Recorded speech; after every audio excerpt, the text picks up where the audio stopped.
নেপালৰ বিদ্ৰোহে এতিয়া ভাৰতলৈ এটা অশনি সংকেত কঢ়িয়াই আনিছে কাৰণ নেপালত বিদ্ৰোহৰ সময়ছোৱাত নেপালৰ প্ৰায় ৭৭খন জিলাৰ পৰা প্ৰায় ১৩,০০০তকৈ অধিক কাৰাবন্দীয়ে পলায়ন কৰিছিল কিছুমানক মুকলি কৰি দিয়া হৈছিল আৰু সেই অপৰাধীসকলে এতিয়া ভাৰতত প্ৰৱেশৰ চেষ্টা কৰিছে ইতিমধ্যে ধৰিছে কালি দিনটোত উত্তৰ প্ৰদেশৰ যেটো সীমান্ত আছে ভাৰত নেপালৰ সীমান্ত তাৰ পৰা ২২ জন কাৰাবন্দী যিসকল নেপালৰ কাৰাগাৰত বিভিন্ন ধৰণৰ অপৰাধজনিত ঘটনাত জড়িত হৈ তেওঁলোক কাৰাবন্দী হৈ আছিল তেওঁলোকক বিএছএফে ভাৰতত প্ৰৱেশৰ সময়ত আটক কৰিছে আৰু লগতে বিহাৰৰ যেটো সীমান্ত আছে নেপাল ভাৰতৰ তাৰ পৰা ১০ জনক আটক কৰা হৈছে লগতে পশ্চিম বংগৰ যেটো নেপাল সীমান্ত আছে যৰ পৰা জলপাইগুৰিলৈ আহিব পাৰি তাৰ পৰা ৩ জনক দুৰ্ধৰ্ষ অপৰাধীক তেওঁলোকে নেপালৰ কাৰাগাৰত আছিল তেওঁলোকৰ বিভিন্ন ধৰণৰ অপৰাধজনিত ঘটনাত তেওঁলোক জড়িত এই সকল ভাৰতত প্ৰৱেশৰ চেষ্টা কৰিছে এটোৱে হৈছে ভাৰতৰ কাৰণে এটা অশনি সংকেত কাৰণ নেপালত বিদ্ৰোহ হৈছে নেপালৰ কাষতে ভাৰত আছে ইতিমধ্যে আমি এই কথাটো আলোচনা কৰিছিলো যে কাখৰ দেশত যেতিয়া বিদ্ৰোহ হয় তাৰ পৰা একাংশ লোক ভাৰতলৈ আহিবলৈ চেষ্টা কৰে আমি বাংলাদেশৰ ক্ষেত্ৰত দেখিলো বাংলাদেশত যেতিয়া বিদ্ৰোহ হৈছিল বাংলাদেশৰ প্ৰায় বহু বাংলাদেশীয়ে ইয়াত প্ৰৱেশ কৰিলে ৰোহিংগিয়া ইয়াত প্ৰৱেশ কৰিলে আৰু তেওঁলোক ঘূৰি নগল এবাৰ একেই নেপালৰ অৱস্থা আৰু সাধাৰণ যিসকল নেপালী লোক আছে তেওঁলোকক কিবা কাৰণত যদি চৰকাৰী তথ্যমতে আনি পেলাই তেওঁলোকক ৰখা হৈছে কেম্পত হেতু এটা বেলেগ কথা কিন্তু এবাৰ নেপালৰ অপৰাধীয়ে সীমান্তইদি মনে মনে ভাৰতত প্ৰৱেশৰ চেষ্টা কৰিছে আৰু এইকেজন ধৰা পৰিছে হয়তো বহু অপৰাধী এতিয়া ভাৰতত প্ৰৱেশ কৰিছে এয়া এক ভয়ংকৰ তথ্য পোহৰলৈ আহিছে কাৰণ বিদ্ৰোহৰ জুইকুৰা নেপালত জ্বলি আছে জেনজিৰ প্ৰতিবাদ সাময়িকভাৱে স্থগিত হৈ আছে যদিও এতিয়াও কিন্তু কাৰফিউৰ মাজতেই বহু লুটপাট চলি আছে একাংশ প্ৰতিবাদকাৰীক আমি দেখিলো যিসকলে গণতান্ত্ৰিক প্ৰতিবাদ কৰিবলৈ যোৱাৰ পাছত হিংসাত্মক ৰূপ ধাৰণ কৰিলে আৰু ইমানেই ভয়ংকৰ হৈ গ'ল যে নেপালৰ জুইকুৰা সমগ্ৰ বিশ্বই দেখিছে আৰু তাৰ বুজা এতিয়া ভাৰতে ল'ব নেকি কাৰণ ভাৰতে ইতিমধ্যে চাৰিওফালৰ পৰা বুজা লৈ লৈ ভাৰত কুঙা হৈ পৰিছে বাংলাদেশৰ ক্ষেত্ৰত আমি দেখিছো সমগ্ৰ উত্তৰ পূৰ্বাঞ্চলখন এই বাংলাদেশীৰ চৰণীয়া পথাৰ পৰিণত হ'ল অসমখনৰ কথাটো মই নকওঁ আৰু তাৰ পৰৱৰ্তী পৰ্যায়ত আমি দেখিলো যেতিয়া বাংলাদেশী বিৰোধী অভিযান চলাবলৈ গ'ল ভাৰত চৰকাৰে তেতিয়া মহাৰাষ্ট্ৰ উত্তৰ প্ৰদেশ বিহাৰ এই অঞ্চলসমূহতো পশ্চিম বংগৰ কথাও নকওঁ এই উত্তৰ ভাৰতৰ ৰাজ্যসমূহতো বহু সংখ্যক বাংলাদেশী নাগৰিক তাত যে বহু দিনৰ পৰা পলাই বা লুকাই আছিল সকলো তথ্য পোহৰলৈ আহিল বহু বাংলাদেশীয়ে এই বাংলাদেশী খেদা অভিযানৰ সময়ত কেনেকৈ তেওঁলোকে কাশ্মীৰৰ পৰা উত্তৰ প্ৰদেশৰ পৰা ৰাজস্থানৰ পৰা অসম হৈ পুনৰ যেতিয়া বাংলাদেশলৈ যাবলৈ চেষ্টা কৰিছিল তেতিয়া বহু লোকক আটক কৰা হ'ল তেতিয়া এইবোৰ তথ্য পোহৰলৈ আহিছে যে বিদ্ৰোহৰ সময়ত এই বাংলাদেশীসমূহ বহু নাগৰিক ভাৰতত প্ৰৱেশ কৰিছিল আগৰতলাত ত্ৰিপুৰাত প্ৰৱেশ কৰিছে ত্ৰিপুৰাৰ ৰেল ষ্টেচনত ধৰা পৰিয়ে থাকে একাংশ দালালৰ সহযোগত তেওঁলোকে ভাৰতত প্ৰৱেশ কৰে আৰু ভাৰতত তেওঁলোকে থিতাপি লোৱাৰ চেষ্টা কৰে আৰু অনুৰূপ ঘটনা এবাৰ নেপালৰ ক্ষেত্ৰত হৈছে ইতিমধ্যেই বহু সংখ্যক নেপালী নাগৰিক বা নেপালী লোক ভাৰতত বসবাস কৰে আৰু তেওঁলোকৰ ভাষা একেই তেনে ক্ষেত্ৰত যদি নেপালৰ পৰা এই কোনোবালৈ প্ৰৱেশ কৰি ভাৰতত থিতাপি লয় তেনে তেওঁলোকক চিনাক্ত কৰাটো অতি ভয়ংকৰ হৈ পৰিব কঠিন হৈ পৰিব আৰু তাৰে এটা উপকৰণী পোৱা গৈছে কাৰণ উত্তৰ প্ৰদেশত সীমা আছে ভাৰত নেপালৰ লগত লগতে বিহাৰত আছে আৰু পশ্চিম বংগ এই তিনটা সীমান্তইদি বহু নেপালী অপৰাধী লগতে অনুপ্ৰৱেশকাৰী ভাৰতত প্ৰৱেশৰ চেষ্টা কৰিছে কাৰণ নেপালৰ অৱস্থা এতিয়া অতি বেয়া তেওঁলোকৰ অৰ্থনৈতিকভাৱে তেওঁলোক ভাগি পৰিছে কিছুমানে প্ৰাণৰ মমতাত পলাই আহিছে আৰু বিশেষকৈ এনেকুৱা সময়ত প্ৰত্যেকখন দেশত আমি দেখিছো শ্ৰীলংকাত যেতিয়া গৃহযুদ্ধ হৈছিল বা শ্ৰীলংকাত যেতিয়া অৰ্থনৈতিকভাৱে তেওঁলোকৰ যেতিয়া ভাঙি পৰে তাৰ পিছত যেটো বিদ্ৰোহ হৈছিল শ্ৰীলংকাৰ জেলৰ পৰা বহু সংখ্যক অপৰাধী তেওঁলোক পলাই গৈছিল আৰু শেহতীয়াকৈ বাংলাদেশত যেতিয়া আগষ্ট মাহত যেটো সংঘটিত হ'ল ছাত্ৰ আন্দোলন যেটো সংঘটিত হৈছিল তাতো প্ৰায় ২০,০০০ কয়দীয়ে ঢাকাকে ধৰি বিভিন্ন ধৰণৰ জেলৰ পৰা তেওঁলোকে পলায়ন কৰিছিল আশংকা কৰা হৈছে সন্দেহ কৰা হৈছে বহু তথ্য পোৱা গৈছে তাৰ বহু সংখ্যক অপৰাধী আহি অসমত প্ৰৱেশ কৰিলে আৰু সেইবোৰে এতিয়া আমি দেখিছো বিভিন্ন ধৰণৰ অপৰাধজনিত ঘটনাত যিমান সংখ্যক লোক ধৰা পৰে সন্দেহযুক্ত বাংলাদেশী নাগৰিক আৰু সেইবোৰে আহি অসমত এনেকুৱা ধৰণৰ অৰম ঘটনা তেওঁলোকে সংঘটিত কৰি আহিছে এবাৰ নেপালৰ অস্থিৰতাৰ পাছত ভাৰতৰ কাৰণে এটো এটা ডাঙৰ কথা যে ভৌগোলিক অখণ্ডতাৰ প্ৰশ্নটা আহে কাৰণ এই যি অপৰাধীসকল আহিছে ১৩,৫০০ কাৰাবন্দী পলায়ন কৰিছে ১৩,৫০০ কাৰাবন্দীৰ ভিতৰত যদি ৫০০ কাৰাবন্দী ভাৰতত প্ৰৱেশ কৰে তেন্তে ভাৰতৰ কাৰণে এটো এটা অশনি সংকেত তেওঁলোকে যিকোনো ধৰণৰ অপৰাধজনিত ঘটনা পুনৰ আহি ভাৰতত কৰিবহি পাৰে আৰু এইবোৰ ভাৰত আগৰ প্ৰায় ডাষ্টবিনৰ নিচিনা হৈ গৈছে চাৰিওফালৰ পৰা ভাৰতৰ চাৰিসীমাত থকা গোটেই কিখন দেশত এতিয়া শেহতীয়াকৈ বিদ্ৰোহৰ উপকৰি দেখিবলৈ পোৱা গৈছে শ্ৰীলংকাত হ'ল পাকিস্তানত হ'ল বাংলাদেশত হ'ল শেহতীয়াকৈ নেপালত হৈছে আৰু চীনে কোৱা হৈছে যে এই বিদ্ৰোহসমূহৰ আঁৰত কৰবাত নহয় কৰবাত চীনৰ হাত আছে কাৰণ চীনে তেওঁলোকক লোন দিছিল লোন দিয়াৰ পাছতেই তেওঁলোকৰ অৰ্থনৈতিকভাৱে কিছু সমস্যাত পৰে আৰু পাছৰ পৰ্যায়ত যেতিয়া সেই লোনৰ পৰা তেওঁলোকে নোৱাৰিলে উঠিবৰ কাৰণে তেতিয়া আমেৰিকাই তেওঁলোকক $500 মিলিয়ন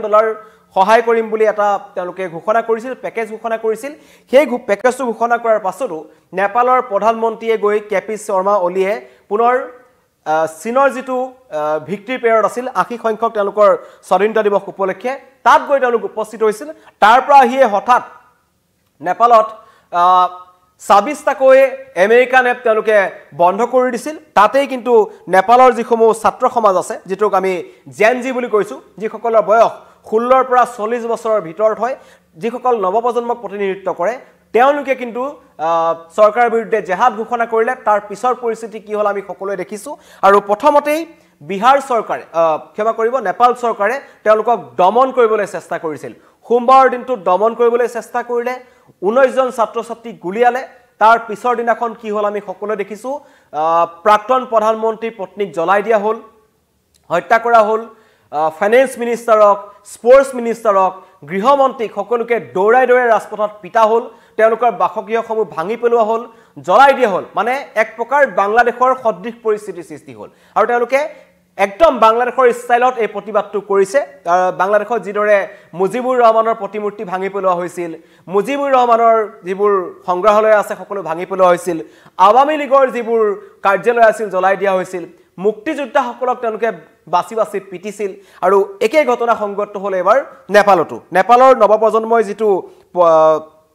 প্ৰতিবাদ কৰিবলৈ ওলাই আহিছিল প্ৰথমতে সমগ্ৰ ঘটনাটো আৰম্ভ হৈছিল হামি নেপাল বুলিতে এনজিঅ'ৰ ফালৰ পৰা আৰু তাত যেটো সুদান গুৰুং আছে যিজনে এই নেতৃত্ব দিবলৈ সকলোকে ওলাই আহিবলৈ আসলে আহ্বান জনাইছিল যে অবাধ আমাৰ যেটো আমাৰ ভাৰততো হৈ আছে অবাধ দুৰ্নীতি এটো এতিয়া নহয় সমগ্ৰ বিশ্বত যদি চাবলৈ যাও এই ৰাজনৈতিক নেতাসকলে যেতিয়াই ক্ষমতাৰ খক পায় বা গাদী পায় তাৰ পিছত তেওঁলোকে অবাধ দুৰ্নীতি কৰিবলৈ ধৰে টকা পইচা মাৰে আৰু সেই বস্তুবোৰ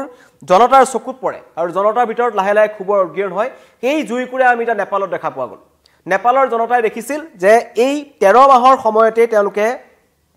লাখ বিলাখত গোটেই মন্ত্ৰীসকলে তেওঁলোকৰ পৰিয়াল তেওঁলোকৰ কন্যা সন্তান তেওঁলোকে দামী ব্ৰেণ্ডৰ কাপোৰ পিন্ধিছিল দামী তেওঁলোকে ৰেষ্টুৰেণ্টত গৈ খাইছিল বা তেওঁলোকৰ বিদেশ ভ্ৰমণ কৰিছিল তেওঁলোক সেইবোৰ নেপালৰ সাধাৰণ জনতাই দেখি আছিল আৰু সেইবোৰৰ প্ৰতিবাদ কৰিবৰ কাৰণে তেওঁলোকে সোশ্যাল মিডিয়াটো তেওঁলোকে বাছি লৈছিল ফেসবুকত তেওঁলোকে তাৰ বিৰুদ্ধে প্ৰতিবাদ কৰিছিল নেপাল চৰকাৰে দেখিলে যে নহব এইবোৰ বন্ধ কৰি দিব লাগে আৰু চীনৰ কথা মতে সেই এপবোৰ বন্ধ কৰা বুলি তেওঁলোকে অভিযোগ উত্থাপন কৰিছিল তাৰ পাছত নেপাল জ্বলিলে কিন্তু এই নেপালৰ অস্থিৰ অৱস্থাৰ সুযোগ লৈ নেপালৰ কাৰাগাৰৰ পৰা পলায়ন কৰা 15000 কয়দীয়ে এতিয়া যিকোনো মুহূৰ্তত ভয়ংকৰ অঘটন ঘটাব পাৰে আৰু ভাৰতৰ কাৰণে এটো কাৰণে কৈ আছো যে পুনৰ এখন গণতান্ত্ৰিক চৰকাৰ নেপালত গঠন নোহোৱালৈকে ভাৰতত এই সীমান্তত এতিয়া বিএসএফ অস্থিৰ তেওঁলোক বিএসএফৰ কাৰা নজৰত আছে বিএসএফে কৈছে যিকোনো মুহূৰ্তত সেই অঞ্চলসমূহৰ পৰা ইতিমধ্যে মই কৈছো যে কালি 22 জন কাৰাবন্দীক ধৰিছে উত্তৰ প্ৰদেশৰ যেটো ভাৰত নেপালৰ সীমান্ত আছে তাত 22 জনক ধৰা হৈছে যেটো বিহাৰত আছে ভাৰত নেপালৰ তাত 10 জনক ধৰা হৈছে মানে টোটাল হল 32 জন আৰু লগতে পশ্চিম বংগৰ যেটো জলপাইগুৰি আছে সেইফালৰ পৰা 3 জনক 35 জনক কালিৰ দিনটোতে ধৰিছে আৰু হয়তো কোনোবা চকুত নপৰাকৈ পলাই আহিব পাৰে অন্য সীমান্ত দি প্ৰৱেশ কৰিব পাৰে সেই কাৰণে চিন্তা কৰা হৈছে যে অনুপ্ৰৱেশকাৰীসকলক যাতে কোনো কাৰণত ভাৰতত প্ৰৱেশ কৰিব দিবলৈ নোৱাৰি তেওঁলোকক তাত কঠোৰ নজৰ ৰখা হৈছে আৰু ইতিমধ্যে নেপালত থকা বহু ভাৰতীয় লোক এতিয়া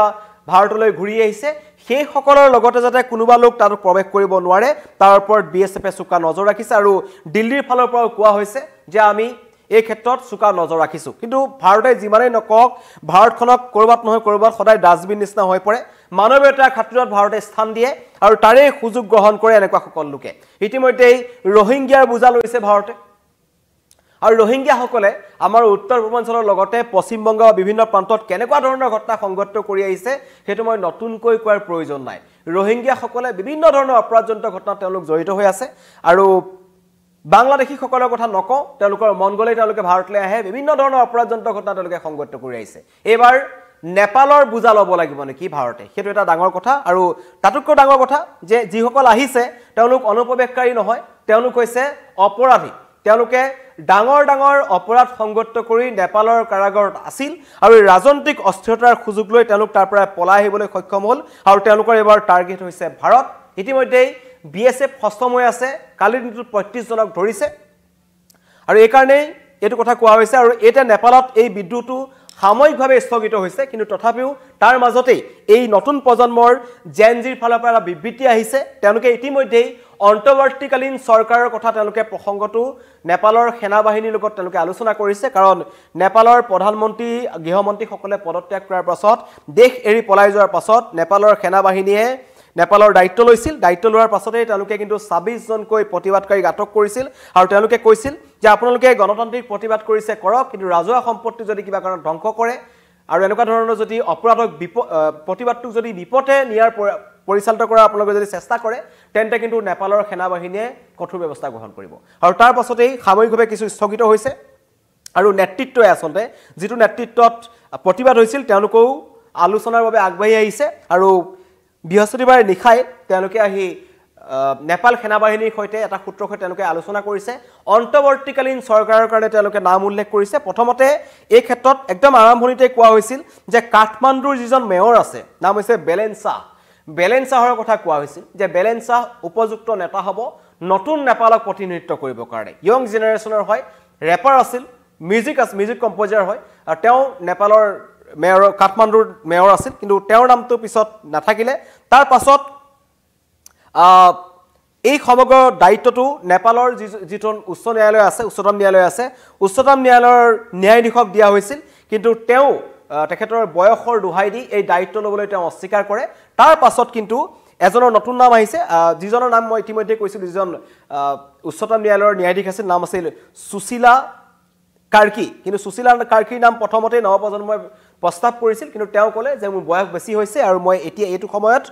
এনেকুৱা ধৰণৰ দায়িত্ব ল'ব নোৱাৰি তাৰ পাছতেই কিন্তু